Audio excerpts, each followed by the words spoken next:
What's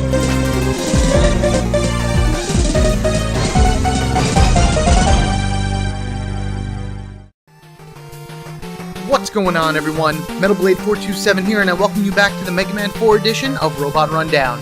Starting with Mega Man 2, Capcom held a boss character contest for each new classic Mega Man entry.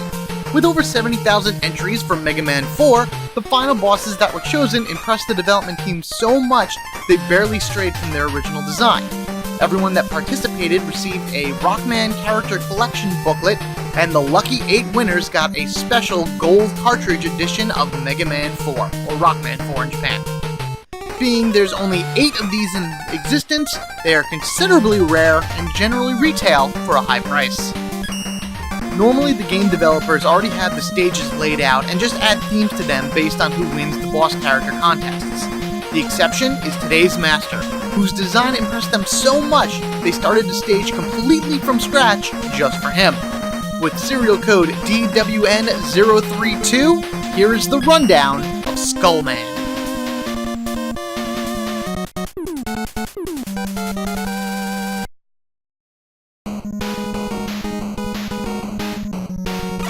Skullman stage doesn't represent any one particular place, but the whole skeleton theme is apparent throughout.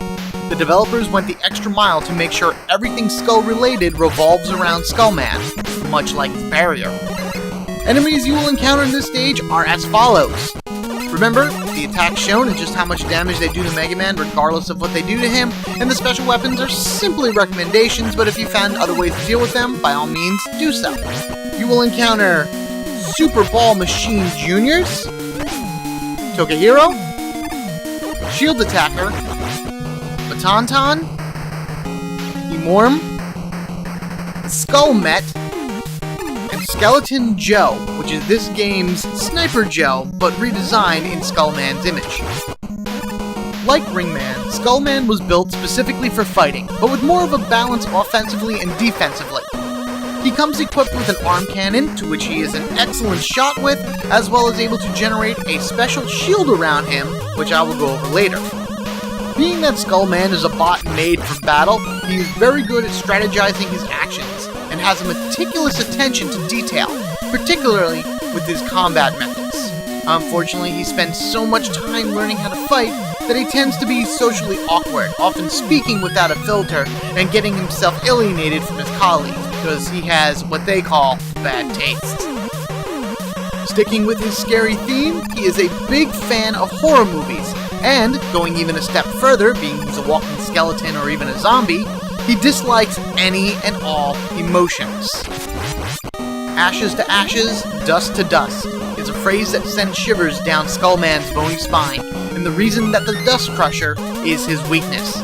It's basically a reminder that his own, quote, bones will one day wither away to nothing. It can't pierce the skull barrier, but it does do the most damage out of all the special weapons in Mega Man 4. Thing to note here, though, is he takes no damage from the Pharaoh Shot. Defeating Skullman gives Mega Man his ultimate defensive technique, the Skull Barrier. It produces a skull-shaped energy shield that protects the user from all attacks. Unlike the Leaf Shield from Mega Man 2, Mega Man can move while the shield is up, but he can't throw it. In Mega Man 4, it requires 2 units of energy to use the Skull Barrier, thus granting Mega Man 14 uses, and in Mega Man 3, it's 2 units again, but only gives him 10 uses because of the smaller energy bar. The Skull Barrier also made an appearance in Super Smash Bros. For the Wii U and 3DS. When touched by an opponent, it simply pushes them backwards, but when thrown, it does 2% damage and is capable of reflecting some projectiles. Other appearances of Skullman include Mega Man 3 for the Game Boy, Mega Man Soccer, he had a data CD card in Mega Man and Bass, he had a background cameo in Mega Man 7 when going through the robot production facility. He appeared in the Mega Man comic book series, such as Archie and Megamix. Unfortunately, he was the only Robot Master from Mega Man 4 to not appear in the Ruby Spears cartoon, probably because of his scary appearance. But he did have a Battle Network NetNavi counterpart that I think looks really cool and extremely accurate to his design. Rule 1 for fighting Skullman. His AI is programmed to only do something when Mega Man attacks or moves forward. Standing still or jumping will cause Skullman to stand still, though he'll occasionally shoot some buster shots.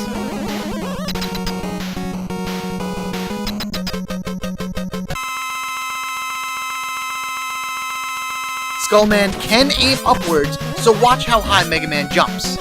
After he shoots, Skullman will either jump at or try to tackle Mega Man, followed up by him putting up the Skull Barrier. At this point, you just need to wait for the Skull Barrier to go away, then rinse and repeat the pattern. The Skull Barrier itself will do no damage to Mega Man, but if you happen to touch it, it'll count as a direct contact, which is 8 damage, and any of his buster shots will do 4 damage as well. Just like with the Buster, follow the same pattern and he'll go down quickly. Remember that the Dust Crusher will not pierce his Skull Barrier, though the Ring Boomerang or the Rain Flush will, even though they don't really do as much damage.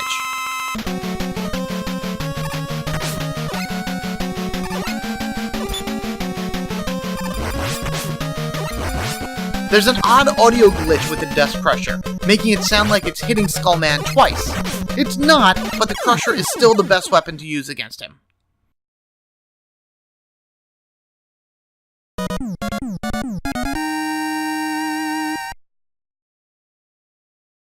The defensive ability Skull Barrier is Mega Man's after the battle, which changes him into a very light blue color. Thank you so much for watching. If you enjoyed this video, please show its support by giving it a like and sharing it. Also, if you haven't already, hit that subscribe button so you can get equipped with me, Metal Blade 427. Until the next Robot Rundown, you guys have a good one, and I will catch you all later.